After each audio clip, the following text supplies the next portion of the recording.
আসসালামু আলাইকুম, সবাই কেমন আছেন? আজকে সন্ধ্যায় আমরা চিতই পিঠা এবং ভাপা পিঠা গেলাম আমরা বাজারে।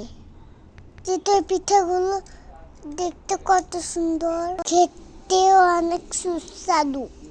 আমরা অর্ডার দিয়েছি চিতই পিঠা এবং ভাপা পিঠা। পাতার ভর্তা দিয়ে চিতই পিঠা খেতে অনেক মজা, একটু ঝালও ছিল।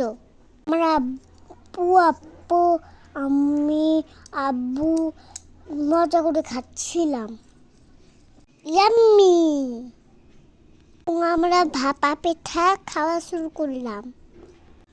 গরম তুলতুলে ভাপা পিঠা আমার তো বেশ মজা লাগছিল খেতে। গরম ভাপা পিঠা অনেক টেস্ট, অনেক সুস্বাদু। আমার বাবা আমাকে ভেঙে দিচ্ছে, আমি খাচ্ছি।